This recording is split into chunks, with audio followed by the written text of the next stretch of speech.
Olá, amigos queridos.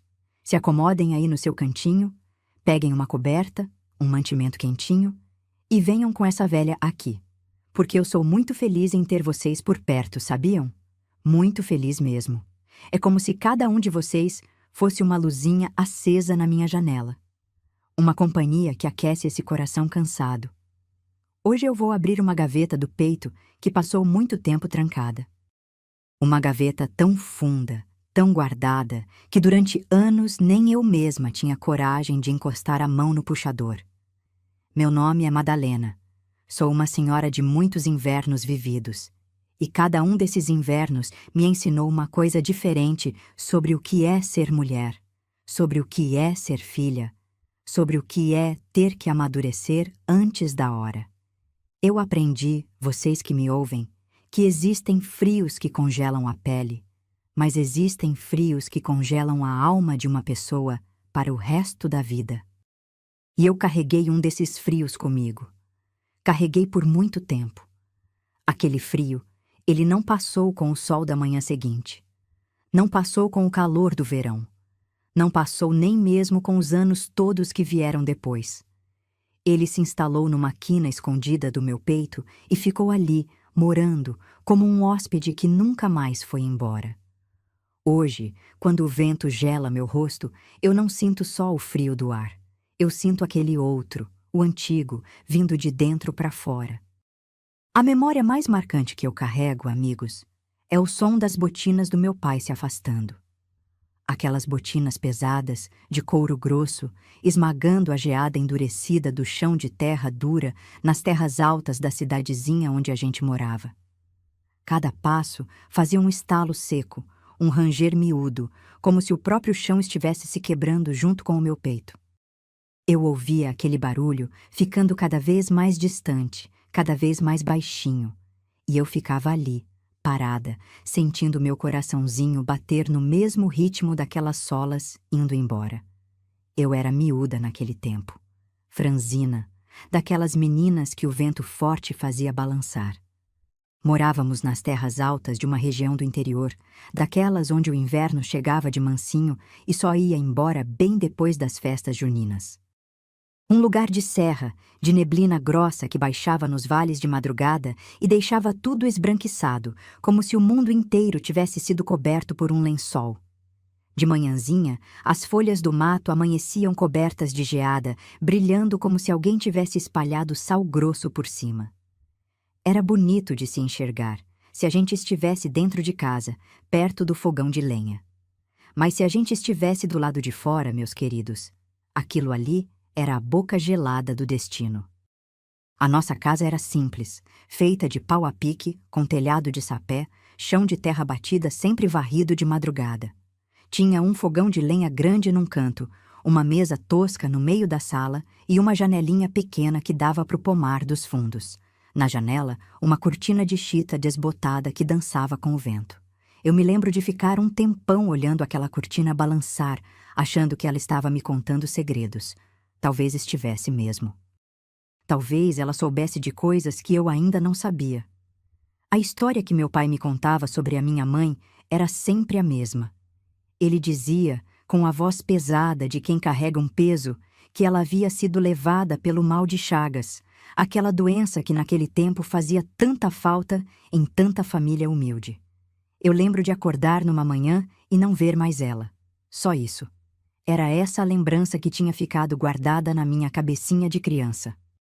Acordar, esfregar os olhinhos, procurar com o olhar pela casa inteira e não encontrar. Cresci acreditando que era órfã, meus amigos. Cresci carregando a culpa esquisita de não ter mãe. Essa culpa que às vezes dá na gente sem motivo, mas que aperta o peito de um jeito que nem dá para descrever. A verdade, no entanto, era muito mais sombria do que eu podia imaginar naquele tempo. E o segredo do meu pai, ele era sujo. Sujo, feito lama de beira de brejo. Mas eu, menininha inocente que era, não sabia de nada. Eu só sabia do cheiro da lenha queimando no fogão, do som do galo cantando na madrugada, da neblina entrando pela fresta da porta, do gosto da mandioca cozida que a gente comia quase todo dia. Eu só sabia do mundo pequenininho que cabia dentro daquela casa. Meu pai, o Jorge, era um homem de poucas palavras e olhar duro, alto, forte, ombros largos de quem lidou com enxada desde menino. Tinha o cabelo preto, engomado com brilhantina e bigode farto que escondia o lábio de cima.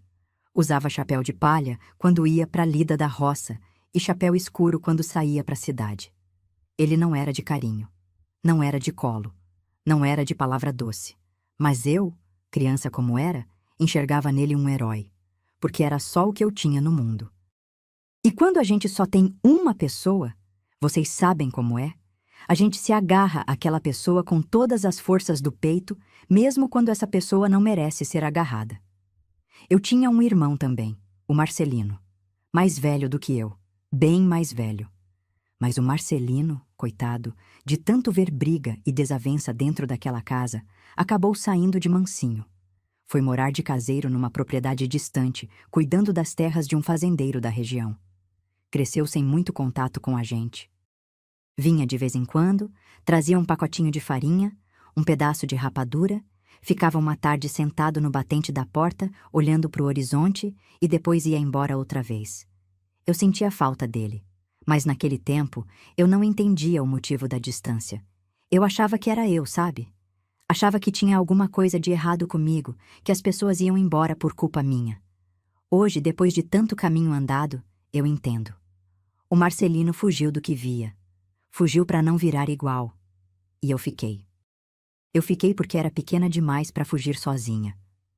O que você faria no meu lugar, se fosse uma menininha assim, sozinha, com um pai duro e uma mãe que todo mundo dizia estar embaixo da terra? O que você faria? Fica aí pensando junto comigo, porque essa pergunta vai voltar muitas vezes ao longo da nossa história.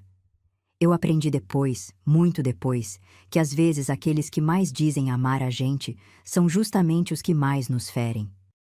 E que certas verdades, quando finalmente aparecem, rasgam o peito feito lâmina afiada. Mas também descobri que de cada rasgo, se a gente tiver fé, pode nascer uma costura nova. Uma costura feita de linha dourada, que deixa a gente mais firme do que antes. Meus queridos, um recadinho do coração. Eu fiz com muito carinho um livrinho digital chamado 30 receitas de bolos caseiros da avó. Receitas tradicionais, simples. Tudo passo a passo, fácil de entender, com ingredientes que não pesam no bolso. O link para você adquirir está fixado no primeiro comentário do vídeo. Corre lá agora garantir o seu, porque esse livrinho é um tesouro para guardar no celular e consultar sempre. E mais, cada compra me ajuda demais a continuar fazendo esse canal com carinho para vocês. Que Deus abençoe. Agora vem, que a história de hoje vai tocar fundo. Os dias dentro daquela casa de pau a pique, meus amigos, eram todos parecidos, mas nenhum era igual. Parecidos porque eu acordava antes do galo cantar, botava lenha no fogão, esquentava a água no caldeirão e começava a varrer o chão de terra batida com uma vassoura de palha que eu mesma aprendi a fazer. Nenhum era igual porque o humor do meu pai mudava como o tempo na serra. De manhã podia estar limpo, com o sol raiando forte por cima do morro, e de tarde baixava uma neblina tão cerrada que a gente não enxergava nem o próprio pé. Assim era o Jorge. Assim era viver debaixo do mesmo telhado que ele. Eu aprendi cedo a ler os sinais. A inclinação do chapéu na cabeça dele quando entrava pela porta.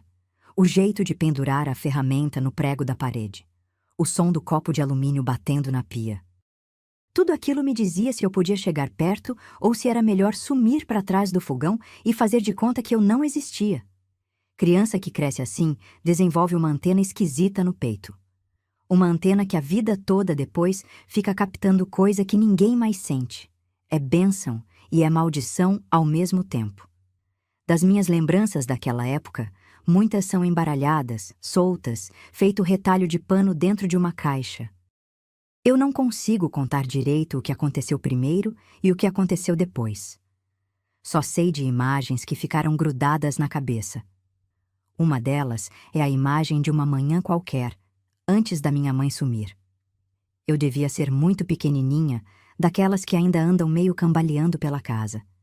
Me lembro de uma figura de mulher penteando um cabelo comprido perto da janela. A luz do sol entrava e batia naqueles fios, e eu achava aquilo a coisa mais bonita do mundo.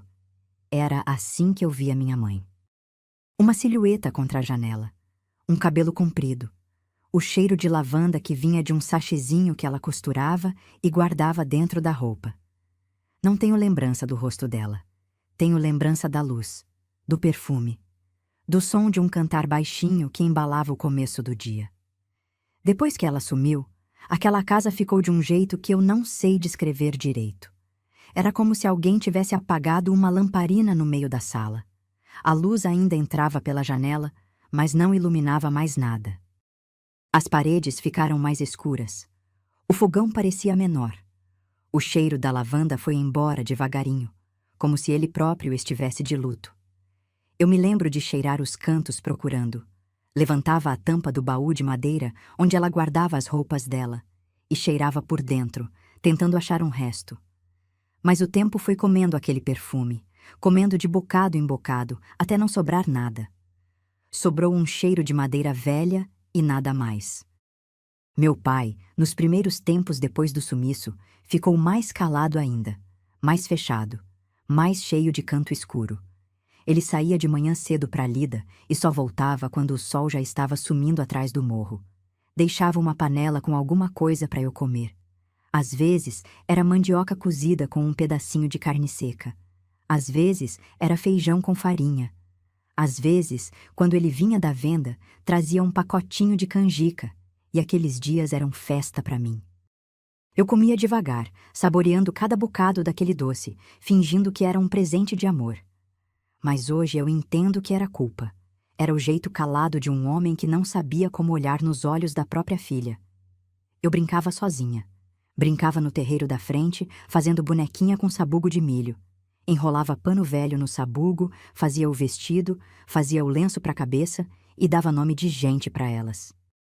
Passava a tarde inteira conversando com aquelas bonequinhas, contando os sonhos que eu inventava, pedindo conselho para elas sobre coisas que eu não tinha com quem dividir.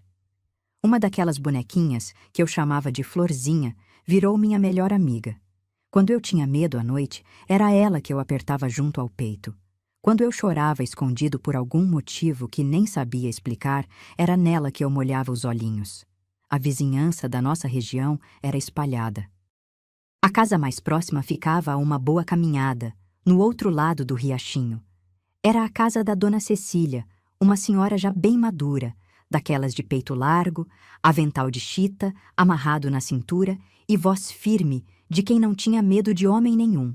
A Dona Cecília foi o anjo que Deus plantou na minha vida muito antes de eu saber que ia precisar de um anjo.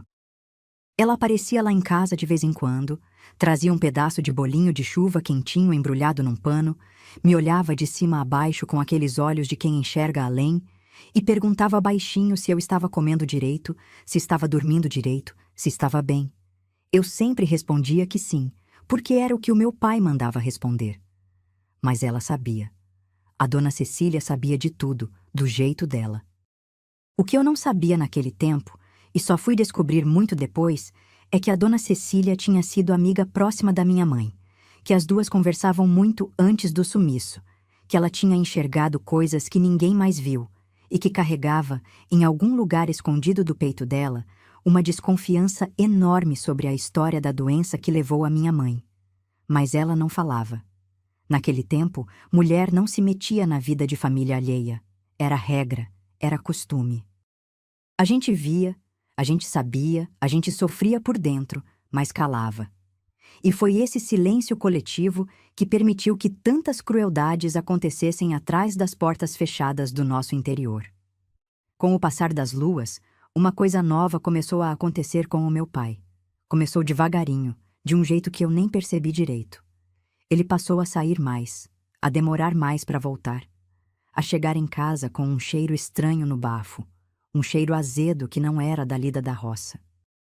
Às vezes ele chegava animado, batia a mão na mesa rindo, contava umas histórias soltas que eu não entendia direito. Outras vezes chegava calado, com o olhar vazio, se jogava na esteira e dormia sem nem se alimentar. Eu, menininha que era, não sabia dar nome àquilo. Só sabia que o ar dentro da casa tinha mudado. Tinha ficado mais pesado, mais cheio de espinho. Foi nessa época que eu comecei a ouvir uma palavrinha solta aqui e ali, quando a dona Cecília vinha visitar e conversava baixinho com uma outra vizinha no quintal.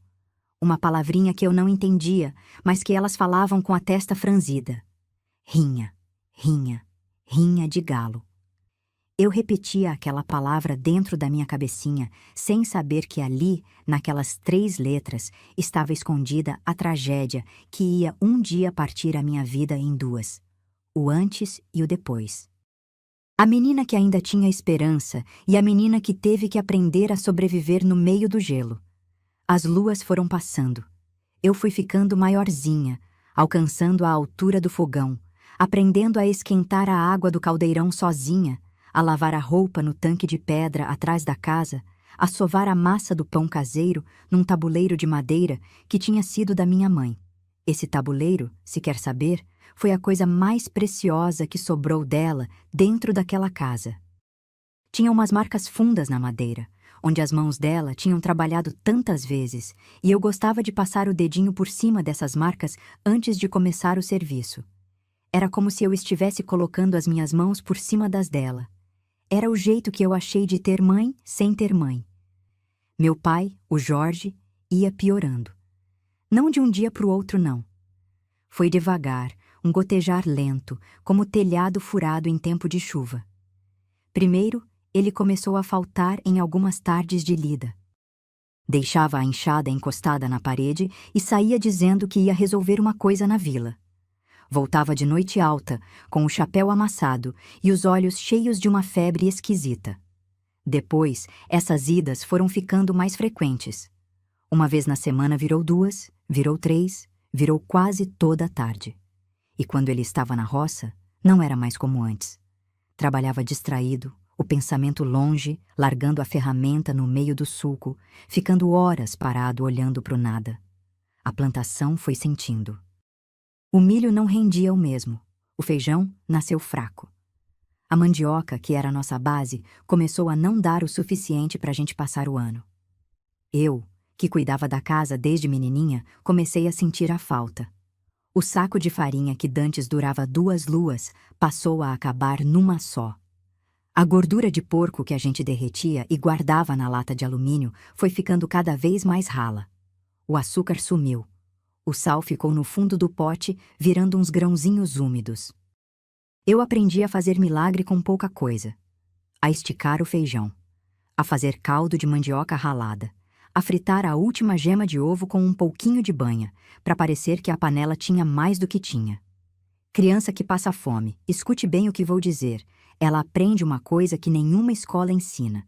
Ela aprende o valor do grão, do bocado, da migalha. Eu cresci olhando para o pão com a reverência que outras crianças tinham por brinquedo novo. Numa tarde que eu nunca mais vou esquecer, o Marcelino apareceu lá em casa. Fazia um bom tempo que eu não via o rostinho dele. Ele veio chegando pela estradinha que dava no portão, o passo firme, uma sacola de aniagem pendurada no ombro, o chapéu preto bem puxado para os olhos.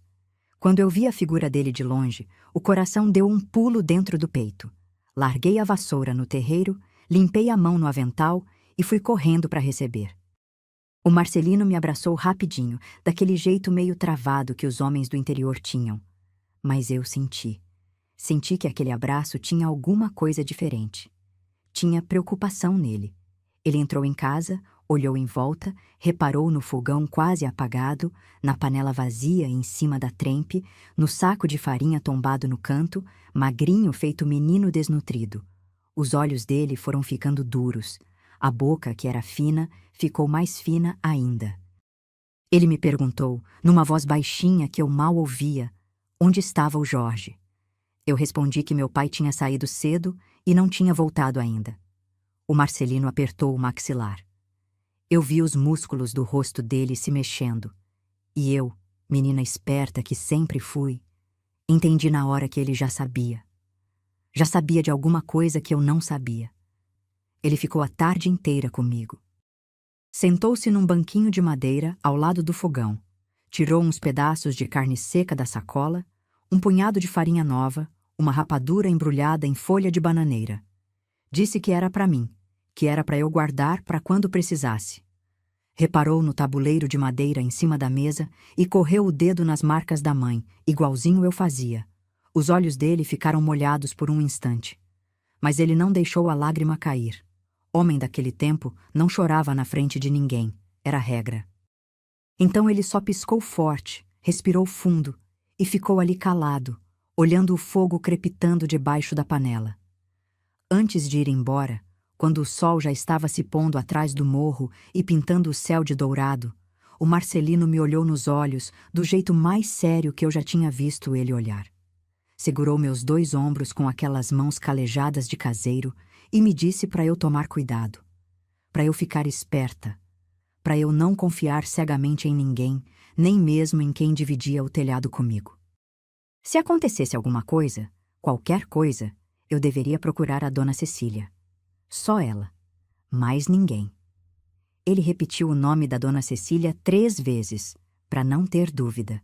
Depois, soltou os meus ombros, ajeitou o chapéu, pegou a sacola vazia e foi andando pela estradinha sem olhar para trás. Eu fiquei ali no portão, observando a figura dele se afastar até virar um pontinho preto contra o dourado do fim de tarde. Não chorei naquele dia, sabe? Não tenho memória de ter chorado. Eu só fiquei olhando a estradinha com o peito apertado de um aperto que eu não entendia. Senti, lá no fundo, que aquele aviso do meu irmão ia virar importante um dia. Mas não sabia quando. Não sabia como. Só guardei na memória como quem guarda uma brasa acesa no fundo de uma panela de barro. Uma brasa que ia continuar queimando lá dentro, esperando a hora certa de virar fogo. Meu pai chegou naquela noite bem tarde, cambaleando no portão, o hálito mais azedo do que nunca, a roupa suja de poeira e de outra coisa que eu não sabia nomear na época. Esse cheiro, quando eu fui crescendo, eu aprendi o nome dele. Era cachaça.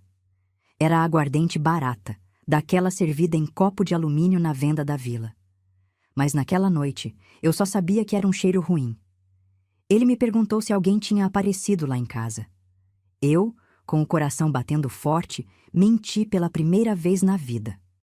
Disse que não. Disse que tinha ficado sozinha brincando com a florzinha o dia todo. Ele olhou para mim desconfiado, mas estava tão cansado que não insistiu. Jogou-se na esteira e dormiu sem jantar.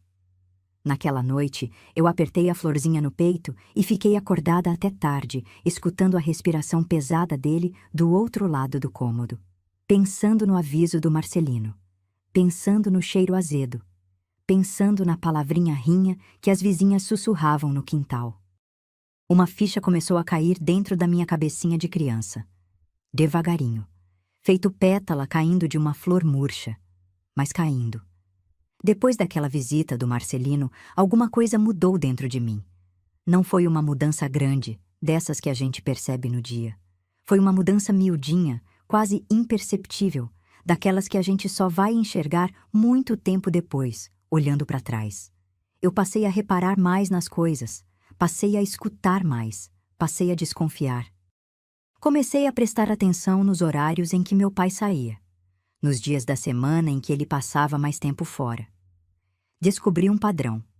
Toda quinta-feira, sem falta, ele punha a roupa melhor que tinha, engomava o cabelo com mais capricho que o costume, pegava um dinheirinho que guardava enrolado num pano dentro de uma lata de alumínio escondida embaixo do assoalho e saía de casa antes do sol baixar. Voltava sempre já na madrugada ou muitas vezes só de manhãzinha, cambaleando, às vezes rindo sozinho, às vezes tão calado que metia medo. Aquilo, nas minhas observações de menina, não era coisa de trabalho. Aquilo era coisa de outra natureza. Numa dessas quintas, a curiosidade foi maior que o medo. Quando ele saiu, peguei o meu chalezinho de lã velho, amarrei um pano na cabeça e fui atrás. Seguia de longe, escondidinha, pulando de árvore em árvore feito bicho do mato. O Jorge não desconfiou. Caminhou pela estradinha que descia em direção ao vale, passou pela venda do seu Paulo, atravessou o riachinho no lombo daquela pontezinha velha de madeira e entrou num sítio dos lados de baixo. Um sítio que eu nunca tinha ido. Um sítio que de longe parecia até abandonado, mas que tinha um movimento esquisito de gente chegando e saindo, todos homens, todos carregando coisa embaixo do braço. Eu me escondi atrás de uma moita de samambaia e fiquei espiando. Daquela distância, dava para ver um galpão de madeira, mal iluminado por uma lamparina pendurada no vão da porta. De dentro, vinham uns gritos abafados, vinham batidas de mão, vinham umas risadas grossas, dessas que homem dá quando está apostando coisa séria. E no meio de tudo isso, um som que eu nunca tinha escutado na vida. Um som de bicho. Um som agudo, desesperado, de galo cantando de um jeito que não era cantar. Era gritar. Era súplica. Eu senti o peito apertar de uma compaixão que nem sabia que eu tinha. Era aquilo, então. Era aquilo, a rinha. Era aquela palavra que as vizinhas sussurravam no quintal. Dois bichos indefesos se matando para divertir homem que não tinha o que fazer com a vida. Fiquei ali agachada até as pernas dormirem. O frio foi entrando na roupa, subindo pelos pés descalços, gelando o corpo todinho. Eu sabia que ia apanhar se meu pai me pegasse ali, mas não conseguia ir embora. Era como se alguma coisa me prendesse no lugar, querendo que eu visse, querendo que eu entendesse. Em um dado momento, a porta do galpão se escancarou e de lá saiu meu pai, acompanhado de um outro homem que eu nunca tinha visto antes. E foi aí, nesse exato momento, que minha vida começou a rachar por dentro sem que eu soubesse. O homem que saiu com o Jorge, senhoras e senhores que me escutam, era diferente dos outros. Os outros eram todos homens simples, de roupa de pano surrado, chinelo gasto, chapéu velho. Esse não. Esse era alto, magro, de rosto comprido, com um bigode fino aparado com esmero. Usava calça escura com vinco perfeito, camisa branca engomada e umas botas pretas lustradas que refletiam a luz da lamparina como espelho.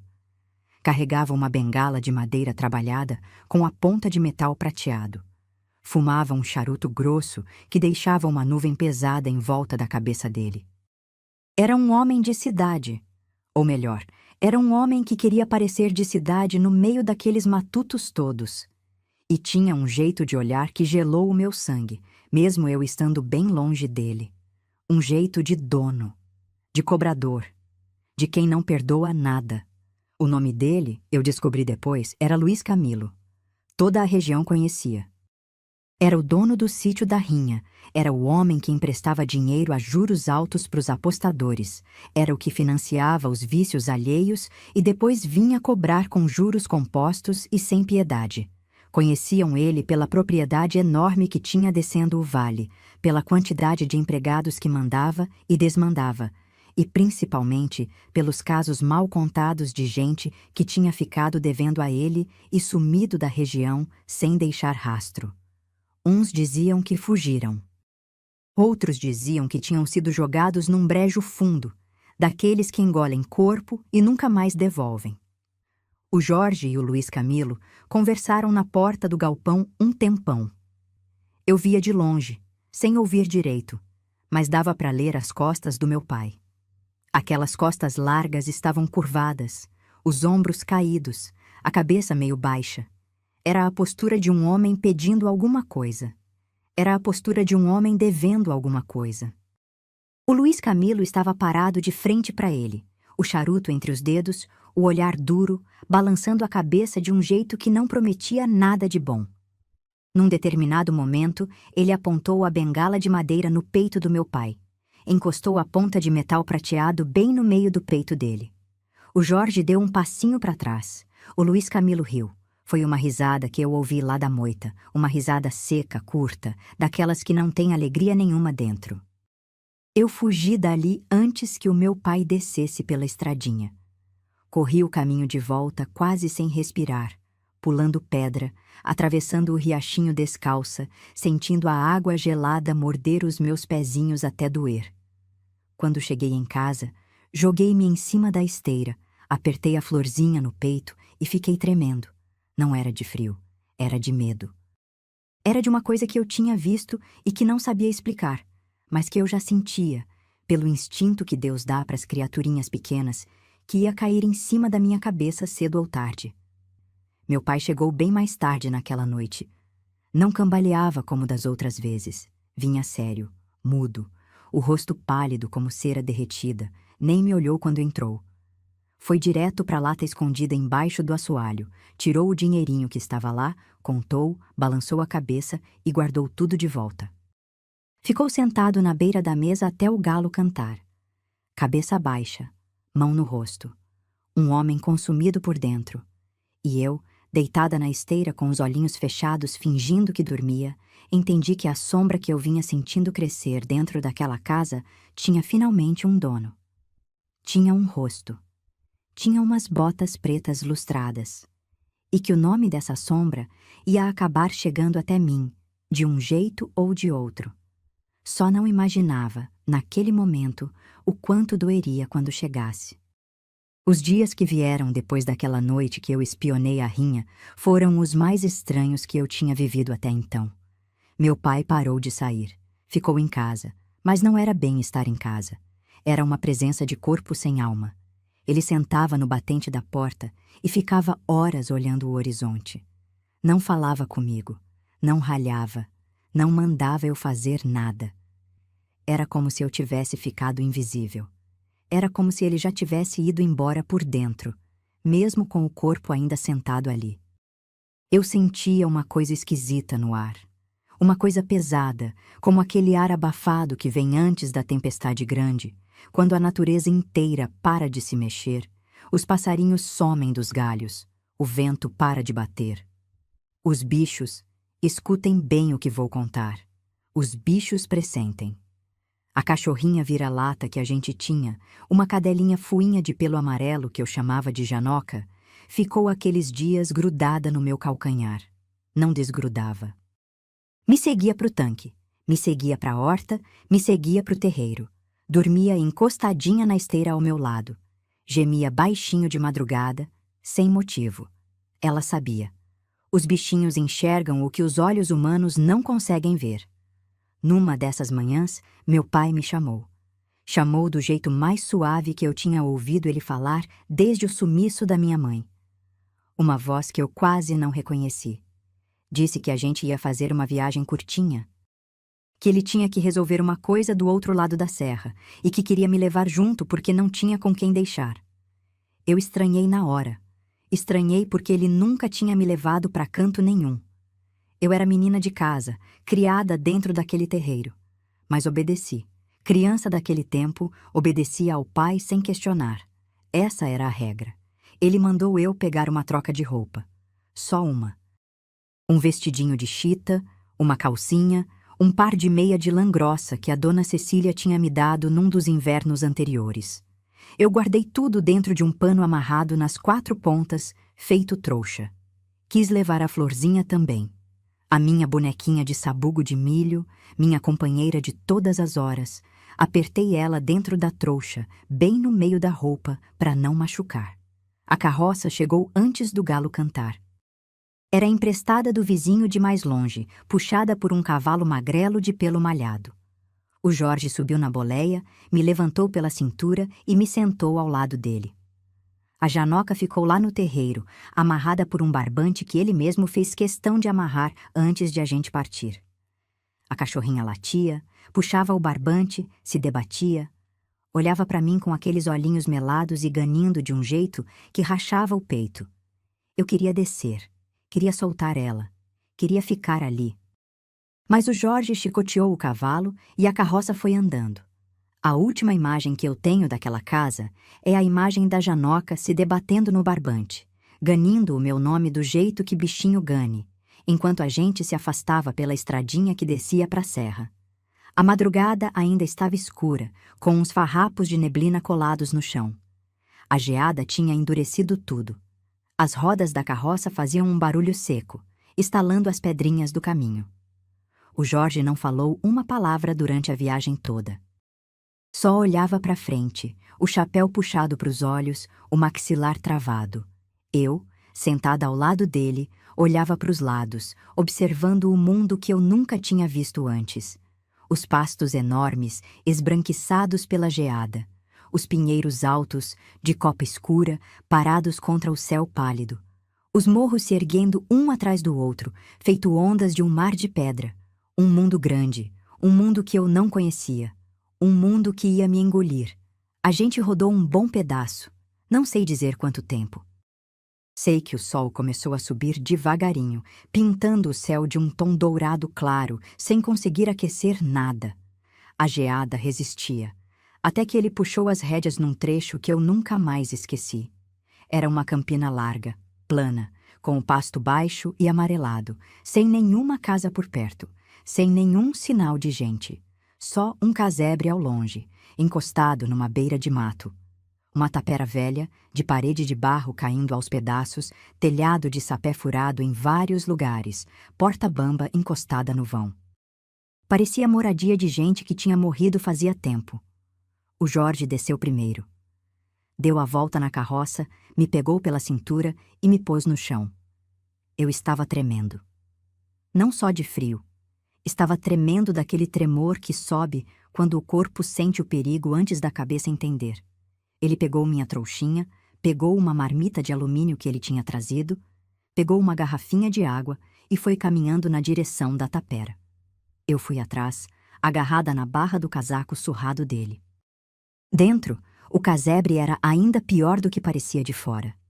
O chão era de terra úmida, com um cheiro forte de mofo. Tinha uma esteira de palha toda desfeita num canto, uma lata de folha enferrujada no outro. Um toco de madeira que devia ter servido de banco um dia, quando aquilo ainda era casa de gente. Ele arrumou a marmita e a garrafinha em cima do toco. Desencostou a esteira da parede. Arrumou minha trouxinha do lado. Virou para mim. E foi naquele momento que os olhos dele mudaram. Ficaram fundos, vazios, como dois poços secos. Ele disse, numa voz baixinha, que era para eu esperar ali, que ele precisava resolver uma coisa e ia voltar, que era para eu ficar quietinha, não sair da tapera por nada, não fazer barulho. Tirou o casaco grosso de lã que estava usando por cima da camisa dele, aquele casaco velho de cor terrosa, com botões de osso, um casaco que eu conhecia desde que me entendia por gente. Dobrou com capricho e colocou em cima da esteira. Disse que era para eu usar para esquentar, que o frio ia apertar. E pronto. Virou as costas. Foi o último olhar. O olhar que eu guardei para o resto da vida. Ele virou, atravessou a porta bamba e saiu andando pela campina em direção à carroça. Eu fiquei na porta, encostada no batente, olhando ele ir. As botinas dele esmagavam a geada do chão com aquele estalo seco que eu já conhecia. Cada passo se afastava mais. Cada passo se afastava mais. Ele subiu na boleia, pegou as rédeas, bateu no lombo do cavalo e a carroça começou a rodar pela campina, virando um pontinho no meio do nada. Eu fiquei ali, parada, com o coraçãozinho pulando dentro do peito tão forte que eu achei que ia sair pela boca. E uma voz miúda, bem lá no fundo da alma, me dizendo o que a minha cabeça ainda não queria aceitar. Ele não ia voltar. Ele tinha me deixado ali. E eu não sabia por quê. Fiquei parada na porta daquela tapera um tempão depois que a carroça sumiu no horizonte. O relógio da dor não bate igual ao relógio do mundo. Bate mais devagar, bate mais fundo. Eu só sei que o sol subiu, atravessou o céu inteiro e foi começando a descer do outro lado antes de eu conseguir me mexer. Quando finalmente entrei na tapera de vez, o cheiro de mofo bateu forte na narina. Era um cheiro doce, enjoativo, de parede que tinha juntado umidade por tempo demais. O chão de terra era gelado, mesmo com as meias de lã grossa que a dona Cecília tinha me dado no inverno anterior. Aquelas de tricô feito à mão, com uns pontos tortos e apertados. E sentei na beirada da esteira de palha, com a trouxinha no colo, olhando a marmita de alumínio em cima do toco de madeira. Ainda não tinha mexido nela. Nem na água. A fome, minha gente que escuta, ela é uma coisa esquisita. No começo, ela grita. Parece que o estômago vai virar do avesso. Mas passa um tempo e ela se cala. Vira uma coisa mais fria, uma fraqueza dentro dos braços e das pernas que deixa a pessoa sem vontade de nada. Foi esse tipo de fome que me pegou. Abria a marmita, olhava para dentro, fechava outra vez. Tinha um pedaço de pão e um bocado de carne seca. Era o que ele tinha deixado. Mas eu não conseguia. A primeira noite dentro daquele casebre foi a mais comprida noite da minha vida. O sol foi embora devagar. A campina lá fora ficou toda preta e os barulhinhos do mato foram acordando um atrás do outro. O piar de coruja bem longe, o zumbir dos grilos, o roçar de alguma coisa se mexendo no meio da mata. Cada estalo de galho me fazia saltar. Eu me agarrei na florzinha dentro da trouxa, apertei a bonequinha contra o peito e fiquei acordada a noite inteira, com os olhinhos arregalados, fitando a escuridão, implorando sem palavras que o sol nascesse rápido. Em um certo momento da madrugada, eu fiz uma coisa. Peguei o casaco de lã que meu pai tinha deixado. Aquele casaco velho de cor terrosa, com botões de osso. Vesti por cima do meu vestidinho de chita. Era grande demais. As mangas passavam das minhas mãos, o corpo descia até os joelhos, a gola subia até o nariz. E tinha o cheiro dele, o cheiro do meu pai, um cheiro de fumo mascado, de suor seco, de homem que trabalha na terra. Eu chorei abraçada naquele casaco, sabe? Chorei sem fazer barulho, só com o corpinho todo tremendo. Chorei de saudade de um pai que, mesmo ali, vestido em mim, já tinha me abandonado. Porque o coração da gente é um bicho louco. Ele continua amando quem machuca. Ele demora para desaprender. O sol nasceu. Foi subindo. Eu continuava parada na esteira, sem me mexer, com o casaco grande vestido em cima do corpo. A porta bamba da tapera balançava com o vento. O dia foi passando. O estômago doía. A boca estava seca. Eu tomei uns goles da garrafinha de água, bem aos pouquinhos, porque tinha medo de acabar. Olhei para a marmita, abri, peguei um pedacinho miúdo de pão, mastiguei sem sentir gosto. Engoli sem vontade. Fiquei com nojo de mim mesma por estar comendo o que ele tinha deixado. Parecia que, ao comer, eu estava aceitando o que ele tinha feito. Parecia que eu estava dizendo: está bem, pai. Está tudo bem. Me deixa aqui. A tarde veio, mais vazia que a manhã. Em algum momento, eu escutei um barulho lá fora. O coração deu um pulo. Pensei que era ele. Corri para a porta, olhei e vi só um cavalo solto pastando ao longe. Um cavalo que devia ter fugido de alguma tropa. Não era ele. Nunca ia ser ele. Cada hora que passava sem a carroça aparecer no horizonte, uma coisinha dentro do meu peito ia morrendo. E uma outra coisa ia nascendo junto. Uma raiva miudinha. Uma mágoa que começava a endurecer.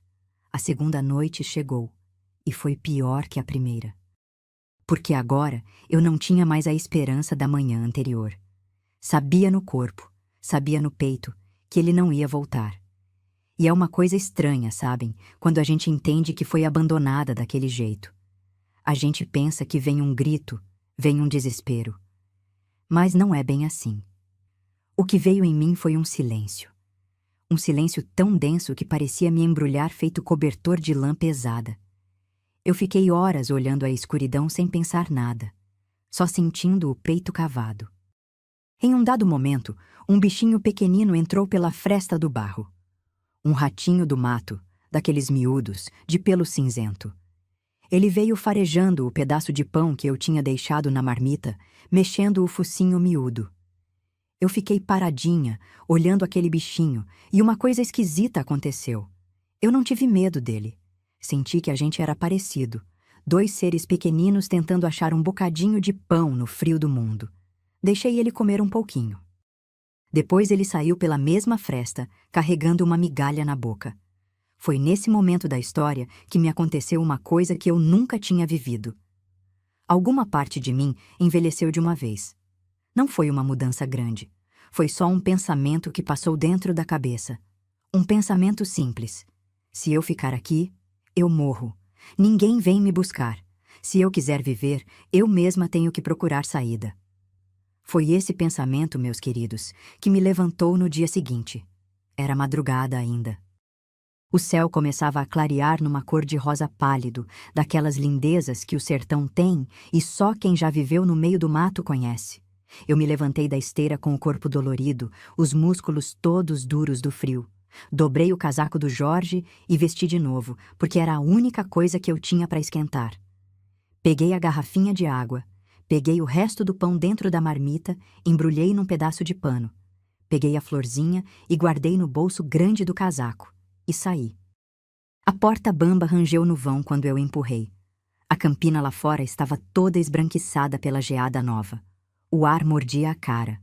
Os meus pezinhos, dentro das meias de tricô, afundavam na crosta gelada do capim rasteiro. Eu dei 3 passos, parei, olhei para trás, para aquela tapera escura de cor de barro. Aquela tapera foi a lápide do meu antes, viu? Lá dentro, eu tinha enterrado a parte que ainda acreditava no pai. Lá fora, o que começava a te andar era uma outra pessoa. Tinha medo, sim, medo que fazia o dente bater no dente. Mas pela primeira vez na vida, tinha decidido uma coisa por si mesma. Comecei a caminhar pela estradinha de terra. Sem saber para onde ia, sem saber se ia chegar em algum canto. Só sabia que ficar era morrer. E que andar, por pior que fosse, era uma chance. Uma pequena chance. Mas era minha. O que você faria no meu lugar? Me conta nos comentários. Porque eu ainda me pergunto se foi coragem ou desespero que me empurrou para fora daquela esteira. Eu tinha medo até de movimentar lá dentro. Imagina sair pro meio do nada sozinha. Mas alguma coisa maior do que eu me empurrou. Comecei a andar pela estradinha de terra dura com o corpo todinho tremendo. Não era só o frio, era tudo junto. Era o medo de não saber para onde estava indo, era a fraqueza da fome, era o peso do casaco grande do Jorge escorregando dos ombros miúdos, era o barulho do próprio coração batendo nos ouvidos feito tambor. Cada passo meu fazia um estalo seco na geada. Era um som que lembrava as botinas do meu pai se afastando, só que agora o som era meu, e eu seguia na direção contrária. Por algum motivo, essa troca me deu um pedacinho de força. Eu não era mais quem ficava parada ouvindo o outro se afastar. Eu era a que se afastava. Era a que escolhia ir. A estradinha descia por uma encosta suave, cortando uma campina larga e amarelada, daquelas sem cerca, sem porteira, sem nada que dissesse onde começava uma propriedade e onde acabava a outra. Só pasto e mais pasto, só morro e mais morro, só o céu imenso lá em cima, num cinza fosco de manhã de inverno pesado.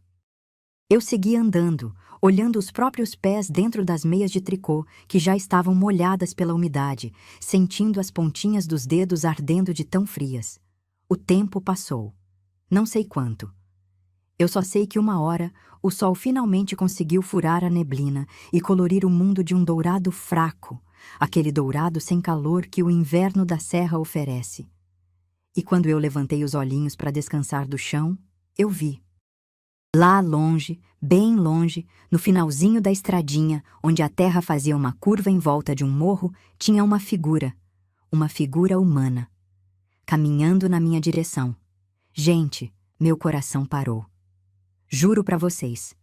Ele parou por um segundo que durou 1 ano. Depois voltou a bater, mas batendo errado, descompassado, feito passarinho preso numa gaiola querendo sair. Minhas pernas ficaram tão moles que eu quase caí sentada ali no chão. O primeiro pensamento que passou na minha cabeça foi de alegria. Pensei que era meu pai. Pensei que ele tinha se arrependido e tinha vindo me buscar. Pensei em correr. Mas antes da perna obedecer, os olhinhos repararam melhor. Aquela figura não vinha de carroça. Vinha a pé. E era menor do que o Jorge. Era mais curvada. O segundo pensamento foi de pavor. Pensei em malfeitor. Pensei em desses homens maus de estrada que a gente escutava falar nas conversas dos adultos, desses que pegavam criança perdida e levavam para longe para nunca mais voltar. Meu primeiro impulso foi de correr para o lado contrário, mas as pernas não me obedeceram. Fiquei pregada na estradinha, feito bezerrinha encurralada no curral, olhando aquela figura se aproximar sem conseguir fazer nada. Conforme ela foi chegando mais perto, fui vendo melhor. Não era homem, era mulher. Uma mulher magra, muito magra, de roupa em farrapos. Usava um vestido que um dia devia ter tido cor, mas agora era só um cinzento sujo, todo esfiapado nas bainhas. Por cima, um xale todo furado. Nos pés, umas alpercatas que mais pareciam tiras de couro amarradas no tornozelo. Nas costas dela, um saco grande de aniagem, daqueles de carregar coisa, todo remendado com linha grossa. Ela caminhava curvada pelo peso do saco. Os cabelos, compridos, emaranhados, caíam pelos ombros como cipó seco caindo de árvore velha. Quando ela chegou perto o suficiente de eu enxergar o rosto, o medo voltou com força redobrada. Era um rosto chupado, com as maçãs afiadas marcando sob a pele. Os olhos fundos, com olheiras escuras em volta, a boca fina, rachada nos cantos. Era um rosto de quem tinha sofrido coisas que eu nem podia imaginar.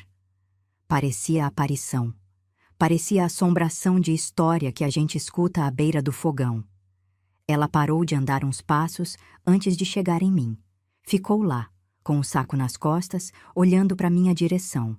E eu olhando para ela. Duas criaturinhas no meio daquela campina imensa, com o vento frio passando entre as duas, sem dizer nada. Aí aconteceu uma coisa que eu vou lembrar até o meu último dia. O saco caiu das costas dela. Caiu feito pedra. Fez um baque surdo no chão gelado. As pernas dela fraquejaram, e ela foi descendo, descendo, até cair de joelhos no meio da estradinha. E começou a tremer inteira. Parecia que tinha visto um fantasma. Eu comecei a gritar. Gritei com toda a força que tinha no peitinho pequeno. Gritei por socorro. Gritei chamando Deus. Gritei sem palavras, só um som de pavor que saía de dentro de mim feito bicho ferido. Chorava alto, dava passinhos para trás, pedia perdão a Deus por tudo que eu tinha feito de errado na vida, achando que ia morrer ali. Pensei que era assombração. Pensei que aquela mulher em farrapos era a alma penada, querendo me levar para o outro lado. Ela, do chão, com as mãos no rosto, só dizia uma palavra. Repetia sem parar. Uma palavra que eu demorei a conseguir escutar no meio do meu próprio grito. E quando eu finalmente escutei, o chão fugiu dos meus pés. Ela estava dizendo o meu nome. Madalena. Madalena. Madalena. Eu parei de gritar. Parei até de respirar. Como é que uma mulher desconhecida, no meio do nada, sabia meu nome? Eu nunca tinha visto aquela figura na minha vida. Nunca. Ela continuou ali de joelhos, trêmula, chorando uma choradeira rouca que quase não saía da garganta. E me chamava com uma voz que parecia vir de muito longe. Uma voz quebrada de quem gritava faz muito tempo sem ter quem escutasse. Eu fui ficando calma aos pouquinhos. A parte adulta de mim, aquela que tinha nascido naquela segunda noite na tapera, começou a tomar o controle. Olhei para aquela mulher ajoelhada. Olhei para os olhos dela. Olhos fundos, sim. Olhos tristes, sim. Mas olhos que tinham uma coisa que eu conhecia. Uma coisa que mexeu num lugar escondido dentro de mim. Num lugar que eu nem sabia que ainda existia.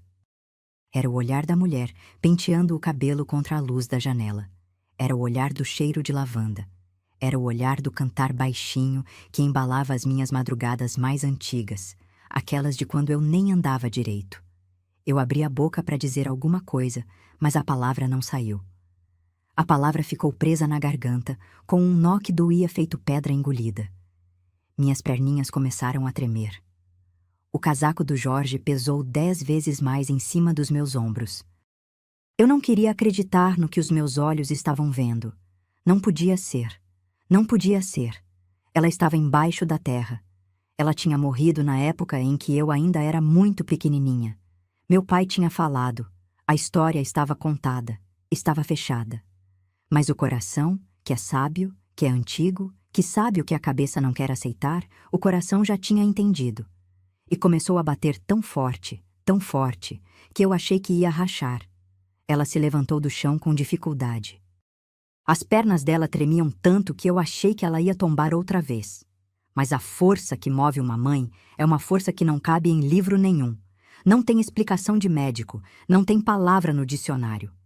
Ela juntou cada pedacinho de sobra que tinha dentro daquele corpo magro e veio andando na minha direção, bem devagar, com as mãos estendidas, igual quem chega perto de passarinho assustado que pode levantar voo a qualquer momento.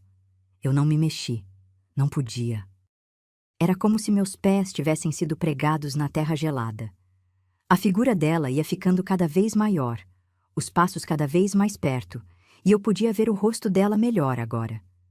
Podia ver as lágrimas descendo pelas bochechas chupadas. Podia ver a boca tremendo. Podia ver aquele olhar que subia do meu pezinho até o meu rosto, me examinando inteira, como se quisesse gravar cada centímetro do meu corpo antes que o mundo atirasse de mim outra vez. Quando ela chegou em mim, parou. Não me abraçou. Não me tocou. Ficou parada a um braço de distância, respirando rápido. E foi aí que ela me contou. Contou de um jeito meio quebrado, meio sem nexo, com as frases saindo embaralhadas da boca rachada, porque ela tinha coisa demais engasgada para falar de uma vez só. E eu fui ouvindo, fui juntando os cacos, fui montando na minha cabeça, aos poucos, o quebra-cabeça da minha vida. Ela me disse, com a voz trêmula, que era minha mãe, que se chamava Benedita, que tinha sido a mulher do Jorge, que tinha me gerado no próprio ventre, me amamentado no próprio peito, me cantado de madrugada para eu dormir, e que nunca, em momento nenhum, tinha sido levada por doença alguma. A história do mal de Chagas era mentira. Era tudo mentira. Era uma história inventada para tampar o sol com a peneira. A verdade, ela foi contando, foi outra. O Jorge sempre tinha sido um homem difícil, mas foi piorando. E um dia, muito tempo atrás, quando eu ainda era muito pequenininha e nem andava direito, uma discussão grande aconteceu dentro daquela casa. Um desentendimento feio que eu não me lembro, porque minha cabeça de bebê não guardou. E ele pôs a minha mãe na rua. Pôs com violência. Disse que, se ela tentasse voltar, se tentasse chegar perto de mim, ia pagar com a vida. E ela, naquele tempo, acreditou. Porque o Jorge tinha o rosto de quem cumpre o que promete. Ela saiu de casa com a roupa do corpo, sem destino, sem um tostão, sem ter para onde ir. Aqui é a parte mais dura. Eu preciso contar para vocês compreenderem até onde uma mãe chega quando arrancam dela a cria. Minha mãe não conseguiu se aprumar de novo. O mundo não deu espaço para ela. Família não tinha, porque tinha vindo de fora. Não tinha parente naquela região. Mulher sozinha naquele tempo, sem família e sem homem. Não achava emprego, não achava casa. Ela foi parar na rua. Foi dormir em batente de venda. Foi virar uma daquelas figuras que o povo passa e desvia o olhar. E por todos esses anos ficou vagando de vila em vila, vivendo de um bocado dado aqui, de uma sobra ali, carregando aquele saco de aniagem com os poucos trapos que possuía. Mas ela nunca se afastou da região. Nunca. Mesmo com a ameaça do Jorge pesando sobre a cabeça dela, ela não conseguiu ir embora. Ficou rondando de longe, olhando a casinha da serra de trás das moitas, esperando um vislumbre meu quando eu saía para o terreiro brincar. Ela me via crescer de longe, me via varrendo o chão, me via conversando com a florzinha, e chorava. Todas as noites ela chorava, encolhida embaixo de algum beiral de telhado, apertando contra o peito a lembrança de um bebezinho que tinha sido arrancado dos braços dela. Ela me contou isso e eu fui ficando gelada por dentro. Não era o frio do ar, era outra coisa. Era o frio da verdade caindo de uma vez em cima de mim, grande demais para uma cabecinha miúda processar. Eu fui entendendo que a história que o meu pai tinha me contado a vida inteira era uma mentira. Que ele tinha me roubado uma mãe viva. Que ele tinha plantado na minha cabeça a ideia de que eu era órfã, quando, na verdade, a minha mãe estava ali do lado, sofrendo por mim, esperando por mim, respirando o mesmo ar que eu. Mas faltava o pedaço final do quebra-cabeça. Faltava explicar como é que ela tinha me achado naquela estradinha deserta, naquela manhã. E ela, com a voz ainda mais fraquinha, me explicou. Tinha chegado um boato pela vizinhança. Um boato que tinha corrido de boca em boca feito fogo no capim seco.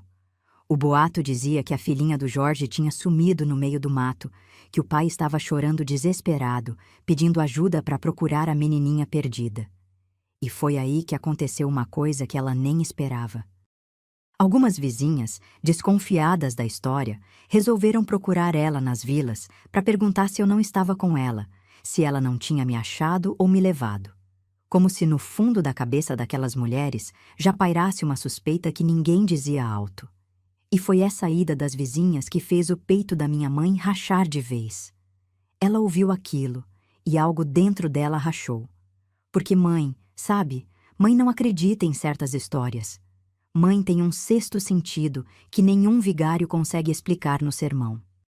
Ela sentiu na alma que não tinha sumiço nenhum no mato. Sentiu que tinha coisa podre por trás. E um vizinho, um homem que ela conhecia de vista, um homem bom chamado Geraldo, se compadeceu dela e resolveu ajudar. Ele tinha escutado de uma fonte confiável sobre uma carroça que tinha sido vista saindo da nossa casa antes do galo cantar, rumando para o lado da serra de cima. E foi ele quem pegou uma carroça e levou minha mãe até a beirada daquele caminho, deixando ela lá para seguir a pé, para procurar de canto em canto. Ela caminhou a madrugada inteira. Caminhou com as alpercatas gastas, com o saco nas costas, com o corpo fraco, com a fé única de que ia me encontrar. E me encontrou. Me encontrou viva, naquela curva de estradinha, com o casaco do meu pai grande demais me enrolando, com os olhinhos arregalados de medo. Foi quando ela terminou de contar que a coisa aconteceu. Ela deu mais um passinho para frente, ajoelhou outra vez diante de mim e me abraçou. Me abraçou com um pouco de força que ainda tinha. E eu senti aquele calor esquisito entrando pela geada. Senti o peito dela, ossudo e quente, encostando no meu rosto. Senti o cheiro daquela pele castigada que, debaixo do suor e da sujeira, ainda tinha, lá no fundo, um traço distante de lavanda. A mesma lavanda das minhas memórias soltas de manhãzinha. E foi ali, naquele abraço apertado no meio da campina gelada, que eu me encontrei. Pela primeira vez em todos esses invernos que eu já tinha juntado, eu soube o meu próprio peso. Eu soube quem eu era. Eu era filha, eu tinha mãe. E ela nunca, nunca tinha desistido de mim. Ficamos abraçadas naquela campina um tempão. Eu não queria soltar. Ela não queria soltar. Parecia que o mundo tinha parado ao nosso redor só para deixar a gente juntar os cacos de tudo que tinha sido tirado. Mas o frio ia apertando. As pontinhas dos dedos dela estavam roxas. Os meus pés, dentro das meias molhadas, já não sentiam direito. Ela se afastou um pouquinho, olhou para mim e, com um jeito de quem tinha acabado de encontrar a força que achou que tinha perdido para sempre, pegou minha mão. E começou a caminhar. Comigo junto. Não para o mato. Não para longe. Ela caminhou na direção contrária de onde a carroça tinha me levado. Caminhou na direção do povoado. Na direção da nossa casa. Na direção do Jorge. Eu estranhei na hora. Puxei a mão dela de levinho, sem querer, sem entender. Porque meu coraçãozinho tinha medo. Medo daquele homem. Medo do que ele ia fazer quando nos visse chegar. Mas ela apertou mais firme a minha mão. Não disse muita coisa. Só foi andando. Com o passo cansado, o corpo magrinho, o saco de aniagem abandonado no meio da campina, porque agora ela tinha uma coisa muito mais valiosa para carregar. Eu. A Benedita, minha mãe, tinha uma força ali que eu nunca tinha visto. Uma força que não era do corpo. Era da alma. Era a força de quem passou anos fazendo um silêncio engolido. Anos engolindo mágoa. Anos comendo poeira do mundo. E naquela manhã já não tinha mais o que engolir. A coisa tinha que sair. A verdade tinha que aparecer no sol. A gente andou o caminho inteiro de volta. Demorou horas. O sol chegou no alto do céu e começou a descer outra vez. A geada derreteu nas folhas dos pastos. O caminho ficou mais barrento, mais difícil. Mas ela não parou. Parava só para me ajustar o casaco do Jorge nos ombros, para me dar um golinho de água da garrafinha que eu ainda carregava, para encostar a cabeça na minha testa e sorrir um sorriso sem dente que era mais bonito que qualquer retrato. Quando chegamos no alto do morro de onde se enxergava a nossa casinha, o coração bateu forte. Dava para ver, de cima, que tinha movimento embaixo, tinha gente no terreiro, tinha muita gente. Mais gente do que eu já tinha visto junta naquele lugar em toda a minha existência. Era a vizinhança inteira. Era a dona Cecília, com o avental dela amarrado na cintura, gesticulando para as outras mulheres. Era o seu Paulo da venda. Eram umas senhoras que eu conhecia de vista das outras propriedades. Eram os homens a cavalo, daqueles que costumavam ajudar em bateria no mato. E no meio da roda, sentado num banquinho de madeira, estava o Jorge. Ele estava com a cara escondida nas mãos, ombros caídos, fingindo choro. De longe, quem não conhecesse, diria que era um homem arrasado, destruído pela perda da filha que tinha sumido no mato. As vizinhas estavam em volta dele, consolando. Uma segurava no ombro, outra passava a mão na cabeça. Uma terceira trazia um copo de água. Era um teatro de lágrimas falsas, daquelas que saem pelos olhos para enganar quem olha por fora, mas que por dentro não molham nada porque não tem verdade. A Benedita parou no alto do morro comigo. Olhou aquela cena lá embaixo, apertou a minha mão e começou a descer. Cada passo fazia um barulho pequeno na terra barrenta. Fomos chegando perto até entrar no terreiro, e foi aí que o silêncio cortou o ar como faca afiada. A primeira a nos ver foi a dona Cecília. Ela levantou os olhos, viu a gente se aproximando e levou a mão na boca. Os olhos dela ficaram arregalados, virou o corpo na nossa direção. Isso fez as outras mulheres virarem também. E as outras, e as outras. Foi uma onda. Cada par de olhos que se encontrava com a gente abria na cara um espanto diferente. Tinha quem me olhasse primeiro, com alívio de me ver viva. Tinha quem olhasse direto para Benedita e ficasse pálido feito defunto, porque reconheciam ela. Reconheciam aquela mulher que supostamente tinha sido levada pelo mal de Chagas. O Jorge demorou a perceber o silêncio. Ele continuou com a cara nas mãos fazendo drama, até que uma das senhoras cutucou o ombro dele. Ele levantou a cabeça devagar, ainda fingindo que estava chorando. E aí a cara dele encontrou a nossa. Nunca, em toda a minha existência, eu tinha visto um homem perder a cor daquele jeito. O sangue fugiu do rosto dele. A boca abriu num espanto mudo. As mãos, que estavam fingindo limpar lágrima, pararam no ar. Os olhos viraram 2 pratos, e eu enxerguei, bem no fundo daquelas pupilas, uma coisa que eu nunca tinha visto no meu pai. Medo de gelar osso. Foi a Benedita quem falou. A minha mãe, que todo mundo pensava morta, soltou a minha mão, deu uns passos à frente e falou na frente da vizinhança inteira. Falou com uma voz que eu não sabia que cabia dentro daquele corpo magro. Era uma voz firme, alta, cheia de anos de silêncio acumulados. Contou a história toda. Contou que tinha sido posta na rua. Contou das ameaças. Contou que o Jorge tinha inventado a história da doença para explicar o sumiço dela. Contou que tinha vivido de bocado pelas vilas. Contou que a filha dele estava ali viva, mas não por obra dele. Estava ali porque Deus não tinha deixado ela morrer naquela tapera pro lado da serra de cima, para onde o próprio pai tinha levado. Quando a palavra tapera saiu da boca da minha mãe, um homem que estava no fundo da roda, um homem alto, magro, de bota lustrada e bengala de ponta prateada, se mexeu. O Luiz Camilo. Ele estava ali, no meio da vizinhança, para receber o que tinha combinado. Tinha ido até a nossa casa justamente naquela manhã para confirmar que o Jorge tinha cumprido a parte dele e já estava organizando os homens para irem buscar a encomenda na tapera da serra.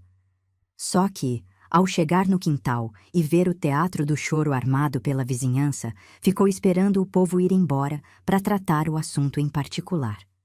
Porque a menina, vejam bem, era o pagamento da dívida. Era o preço que o Jorge tinha oferecido para se livrar da bengala lustrada encostando no peito dele. Essa parte da verdade foi a que destruiu o meu pai, porque foi o próprio Luiz Camilo, com aquele jeito frio de cobrador, que abriu a boca no meio do silêncio e confirmou tudo. Disse, na frente da vizinhança, que o Jorge tinha prometido à filha para quitar a dívida de rinha de galo, que a menina era para ir trabalhar na propriedade dele até o débito ser pago, e que o tal sumiço no mato era combinação entre os dois para não levantar suspeita. A vizinhança soltou um grito coletivo. Um som de horror misturado com indignação. As mulheres se benzeram. Os homens levantaram das cadeiras. O seu Paulo cuspiu no chão em sinal de nojo. E eu, no meio daquilo tudo, entendi pela primeira vez com clareza total o que tinha acontecido comigo.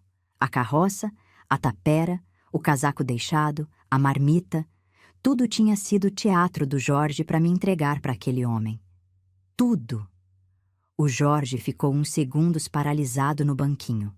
Depois, a cara dele mudou. Aquele rosto pálido foi ficando vermelho. Os olhos, que um instante antes estavam arregalados de medo, começaram a ficar duros, injetados, cheios daquela fúria de quem se viu encurralado sem saída. Ele levantou do banco num pulo e avançou na direção da minha mãe, as mãos estendidas para frente, o maxilar trancado. Veio com a intenção de fazer na frente de todo mundo o que fazia atrás de portas fechadas.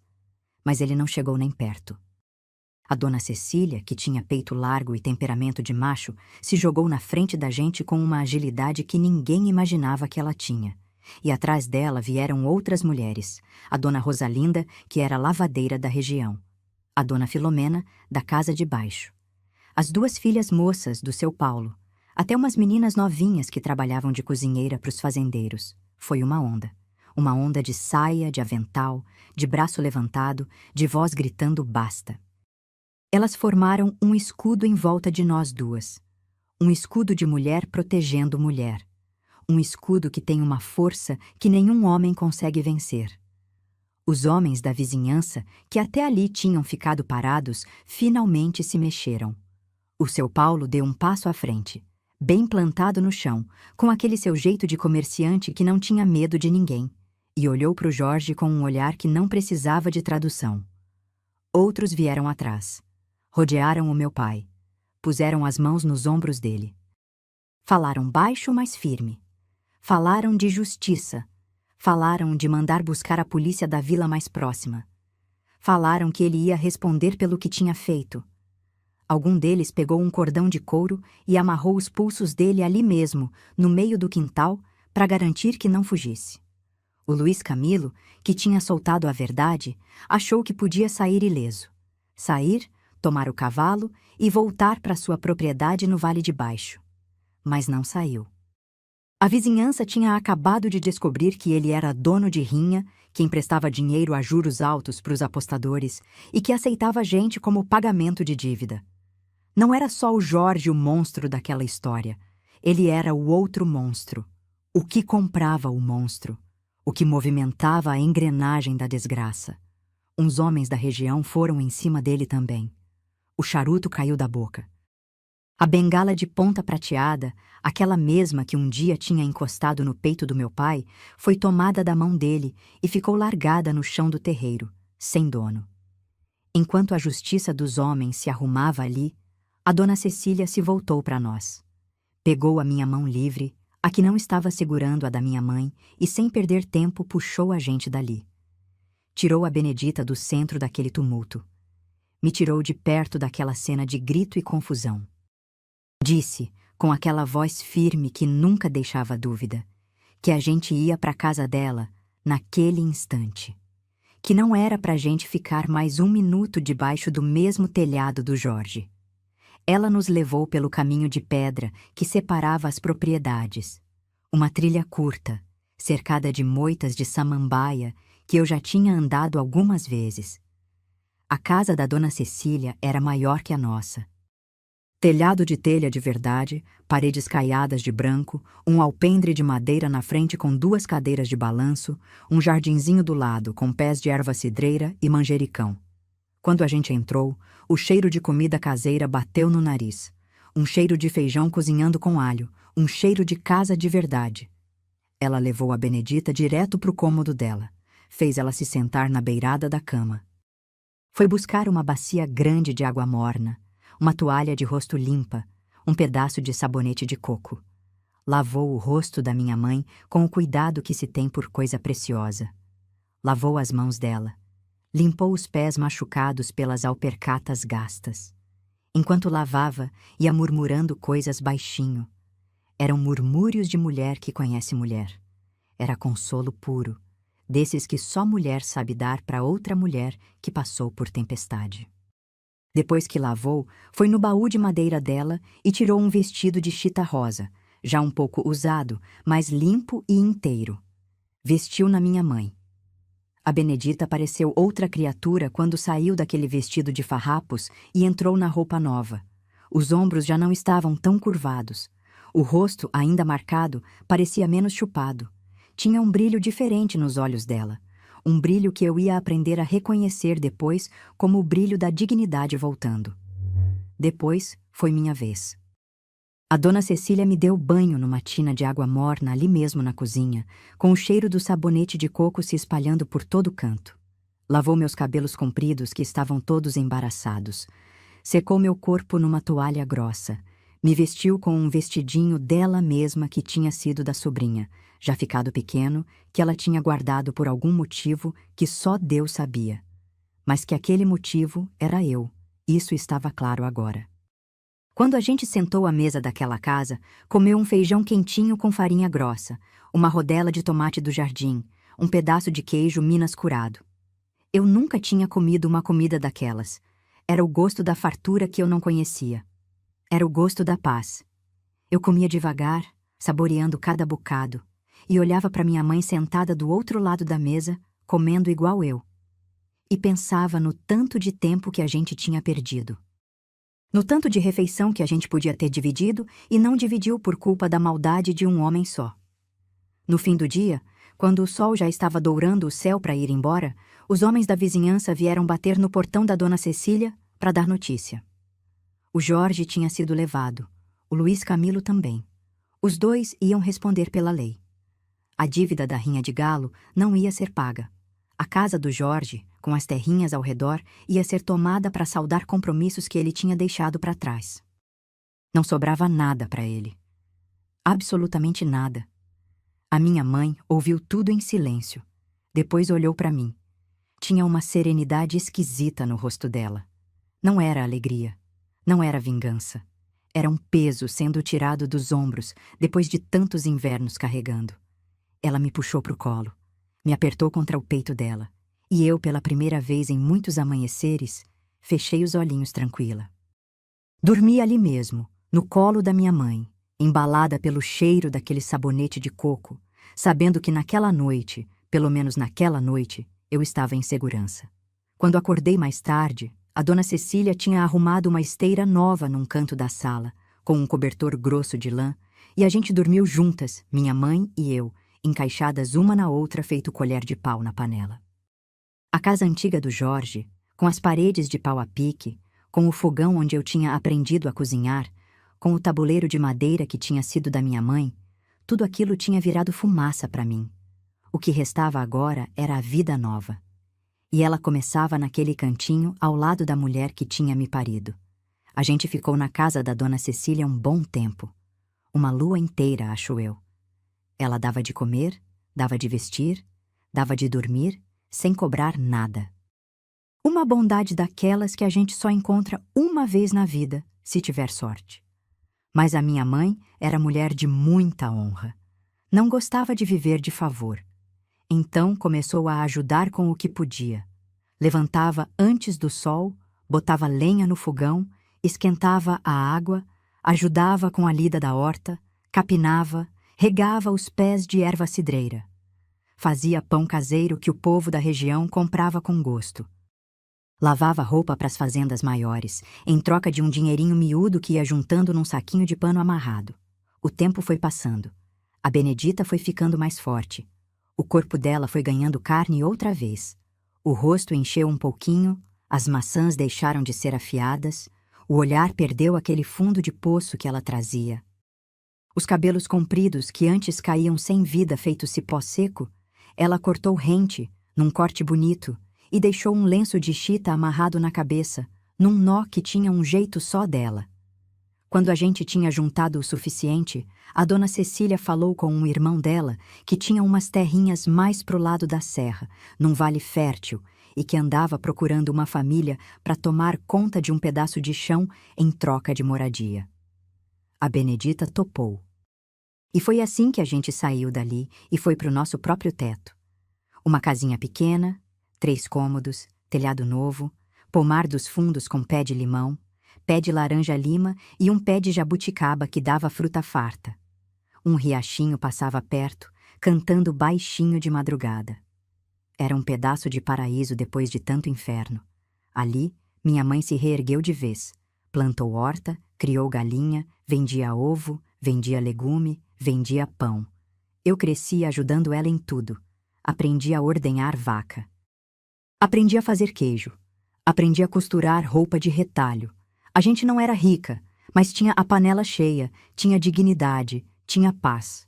E paz, vocês que escutam, vale mais que ouro em barra. Os invernos foram passando, um atrás do outro. Os pés do pomar cresceram e começaram a dar fruta com fartura. A vaca leiteira que a gente comprou com o dinheirinho da venda de pão teve bezerro, e o bezerro virou novilha. Eu mesma fui crescendo. Deixei de ser a criatura miúda que andava sempre do lado da saia da minha mãe. Comecei a esticar, a ganhar corpo, a ter seios pequeninos despontando debaixo do vestido. Minha mãe foi me ensinando coisa de mulher. Como me cuidar, como me portar. Os cabelos longos, ela mesma pacientemente me ajudava a dividir em 2 tranças grossas que caíam pelas costas. Foi numa primavera, depois de muitas colheitas passadas, quando eu já tinha deixado para trás o corpo de criança e começava a apresentar o de mulher nova, que o Marcelino apareceu no portão. Eu estava colhendo jabuticaba no pomar, de avental cheio de fruta, quando ouvi a voz da minha mãe lá na frente falando alto, num choro emocionado. Corri descalça, deixando o avental cair e as frutas rolando pela terra. Era o meu irmão, mais encorpado, com um bigode agora, o chapéu preto puxado para os olhos brilhando. Ele tinha voltado, tinha soubido pelas notícias da região de tudo o que tinha acontecido.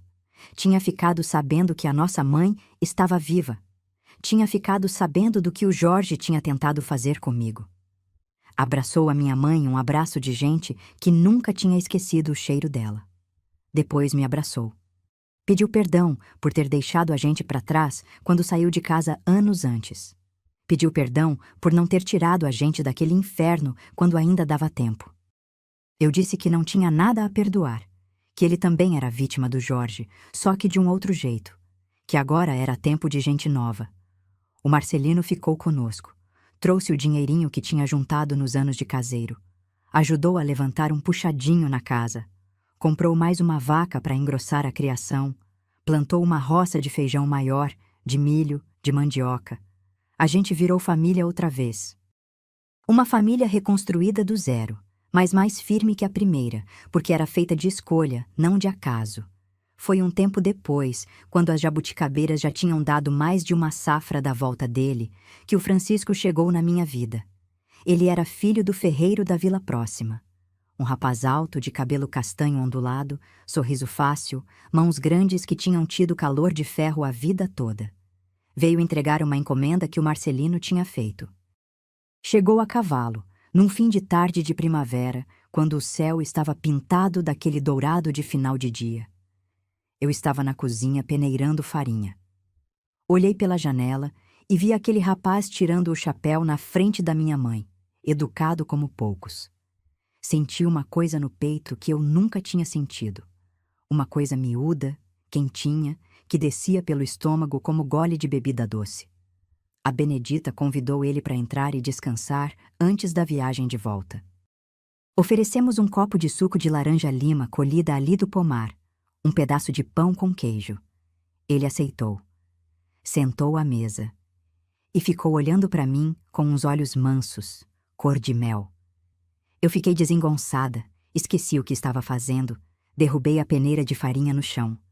Ele riu um riso bonito, se levantou para me ajudar a limpar, e foi assim, peneirando farinha junto no chão da cozinha, que a gente se conheceu. O Francisco começou a aparecer toda semana com uma desculpa. Uma ferradura para arrumar. Uma dobradiça nova. Uma visita ao Marcelino, que ele dizia ser amigo antigo, mesmo sem ser. A Benedita ria baixinho, achando graça daquele teatro todo.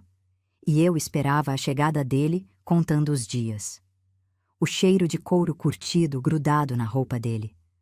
O jeito dele de rir jogando a cabeça para trás. As mãos calejadas e quentes que tocavam as minhas como se fossem porcelana.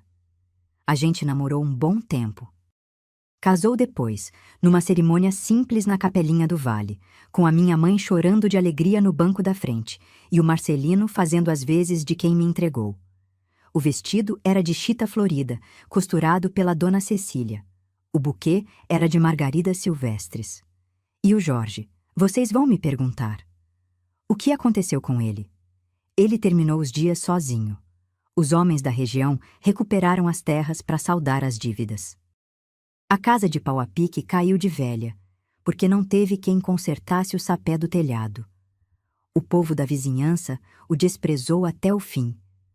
Quando ele morreu, muitos invernos depois, num casebre pior do que aquela tapera onde um dia me deixou, foi enterrado no canto do cemitério, na parte sem cruz, onde vão os que não tiveram gente para cuidar. Ninguém foi no enterro, foi só o coveiro e a terra. O Luiz Camilo, aquele de bota lustrada, teve um fim parecido.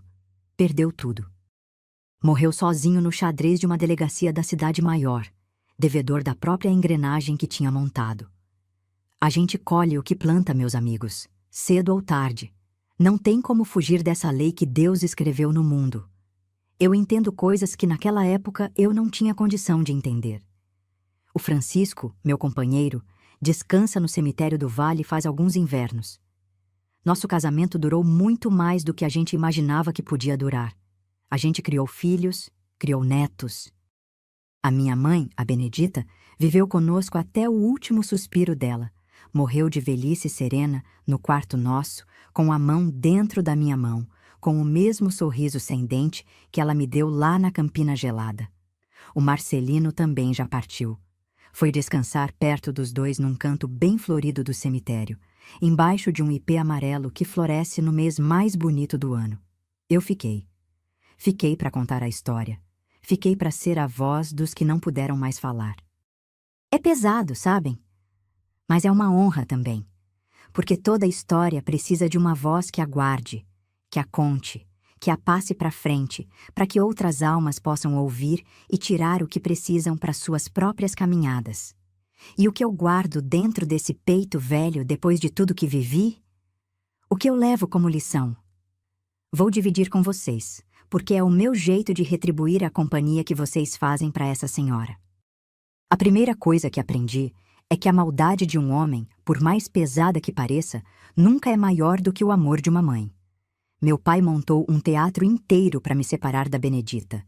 Inventou doença, inventou sumiço, inventou caçada no mato, tudo teatro, tudo mentira. Mas ele esqueceu de um detalhe pequeno. O amor de mãe tem um fio invisível que liga a alma da mãe à alma da filha, mesmo com léguas de distância entre as duas. Esse fio pode parecer partido, pode parecer esquecido, pode parecer enterrado embaixo de muita poeira, mas ele existe. E quando a hora chega, ele puxa de um lado e do outro, e faz as duas se encontrarem. Deus costurou esse fio no peito de toda mulher que um dia gerou filho. É costura divina, não arrebenta. A segunda coisa que aprendi é que o tempo é o juiz mais silencioso que existe no mundo. Ele não grita, não anuncia, não avisa ninguém. Ele só vai passando. Passa 1 ano, passa 10. Passa 20, e nesse passar lento dele, cada semente que foi plantada vai brotar, querendo ou não. Meu pai plantou mentira, vaidade, crueldade. Colheu solidão, colheu miséria, colheu um enterro sem cruz. A minha mãe, mesmo morando na rua, Mesmo dormindo debaixo de beiral, mesmo comendo sobra de vila, ela carregava o amor puro dentro do peito dela. Colheu o respeito da região. Colheu a dignidade de volta. Colheu o calor de uma família reconstruída. Colheu o sorriso dos netos brincando no quintal dela. Se algum dos meus queridos ouvintes está passando agora por uma injustiça grande, escute o que essa velha tem a dizer. Aquieta esse coração. Não corra atrás de vingança. Não gaste o seu sangue fervendo por causa do que fizeram com você. Deixa o tempo fazer o trabalho dele. Porque a semente do mal, escutem bem, ela apodrece sozinha dentro do peito de quem plantou. Mas quem planta com lágrimas, com fé, com paciência, com bondade, esse planta certo. Esse colhe com alegria. Esse colhe fartura. Talvez demore. Talvez leve muitos invernos. Mas chega. Sempre chega. A terceira coisa que aprendi é uma coisa mais miúda, mais escondida, dessas que a gente só entende depois de muito caminho pisado. A gente acha que precisa de muita coisa para ser feliz. Precisa de casa grande, de dinheiro na conta, de roupa nova no armário. Precisa de tudo isso que o mundo de hoje anda empurrando para cima da gente como se fosse essencial. Mas eu aprendi que não é assim. Eu aprendi que felicidade é uma panela cheia para dividir com quem se ama. É um teto que não goteja quando chove. É um abraço no fim do dia. É um riachinho cantando perto da cama na hora de dormir. É o cheiro de pão saindo do forno. É o olho do marido que olha pra gente com ternura, mesmo depois de tantos anos juntos. É isso. Não é nada grandioso. É tudo pequenininho. E é tudo que a gente precisa. A minha bonequinha de sabugo de milho, aquela florzinha, eu guardei até a minha mãe me deixar. Levei ela no bolso do meu vestido no dia do casamento. Ficou dentro de uma caixinha de madeira em cima da minha cômoda por muitos anos. Um dia, uma das minhas netas mais novas pediu para brincar com ela. Eu deixei. E vi aquela menininha carinhosa enrolando o pano no sabugo, ajeitando o lenço, dando nome novo. Foi o ciclo se fechando. A bonequinha que me abraçou no meu pior momento voltou a ser companhia de criança. Chorei ali, mas foi um chorar bom. Um chorar de quem entende que a vida, por mais dura que seja, sempre dá um jeito de transformar a dor em semente e a semente em flor. Eu não guardo mais raiva do meu pai. Perdoar foi coisa que levou tempo, levou anos. Mas chegou um dia em que eu consegui. Não para ele, para mim. Porque raiva guardada dentro do peito é veneno que envenena quem carrega, não quem causou. Deixei ele ir. Entreguei aquela dor para Deus. E fiquei leve. Quem sabe, do outro lado da vida, ele tenha encontrado a paz que não soube construir aqui. Não me cabe julgar isso. Cabe só a Deus. Meus queridos, meus amigos, essa velha aqui se despede de vocês com o coração muito cheio. Eu sou feliz por ter vocês. Eu sou feliz por saber que do outro lado da tela tem alguém escutando essa história, fazendo companhia para essa avó. Vocês são luz na minha solidão. Vocês são um abraço que eu não sei dar pessoalmente, mas que sinto chegar de algum jeito misterioso que só Deus explica. Um abraço apertado, bem apertado, do canal Confissões dos Avós. Se você chegou até aqui, deixa nos comentários um versículo que você gosta ou uma frase que você ama. Assim eu vou saber que você fez companhia para essa velha até o finalzinho. Vou ler cada comentário com carinho. Vou guardar cada palavrinha no meu coração. Porque no fim das contas, meus queridos, a gente é a soma das vozes que a gente escolhe escutar. E eu escolho escutar vocês. Que Deus abençoe cada um de vocês. Que Ele cuide dos filhos, dos netos, dos maridos, das mães, de todos que vocês amam. Que Ele mande luz para os que estão passando por tempo difícil. E que Ele encoste a mão amiga no ombro de quem está precisando de coragem para seguir em frente. Meus queridos, antes de ir, um aviso. Eu fiz um livrinho com as receitas de bolos caseiros. O link está fixado no primeiro comentário. Se você conseguir adquirir, você me ajuda a seguir contando essas histórias aqui no canal. Obrigada de coração. Até a próxima história, meus queridos.